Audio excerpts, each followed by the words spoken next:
Canada British கொலம்பியாவைச் சேர்ந்த 13 வயது சிறுவன் ஒருவர் 11 வயது சிறுமியை தவறான முறையில் வன்கொடுமை செய்ததாக சாட்டப்பட்டிருந்த குற்றச்சாட்டிலிருந்து விடுவிக்கப்பட்டுள்ளார். குறித்த இருவரும் ஆன்லைனில் ஒருவருக்கொருவரை சந்தித்து பேசியுள்ளனர்.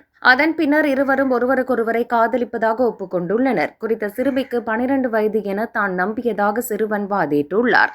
ஏனெனில் கனேடிய சட்டத்தின்படி 12 வயதுக்குட்பட்ட குழந்தைகள் சட்டப்பூர்வமாக சம்மதம் தெரிவிக்க முடியாது. ஆனால் 12 வயதுக்கு மேற்பட்டவர்கள் 2 வயதுக்குட்பட்ட ஒருவருடனான தனிப்பட்ட உறவுக்கு சம்மதிக்கலாம். எனினும் சிறுவன் தன்னை வலுக்கட்டாயமாக அணுகியதாக சிறுமி கூறினார். ஆனால் சிறுவனின் சாட்சியம், குறுஞ்செய்திகள் மற்றும் பிற சான்றுகள் நியாயமான சந்தேகத்தை ஏற்படுத்தியுள்ளன. எவ்வாறாயினும் சிறுமி 12 வயதுக்குட்பட்டவர் என சிறுவன் அறிந்திருந்தான் என்பதை நிரூபிக்க வழக்கறிஞர்கள் தவறியதாக நீதிமன்றம் முடிவு செய்தது. எனவே சிறுவன் வன்கொடுமை குற்றச்சாட்டிலிருந்து விடுவிக்கப்பட்டுள்ளார்.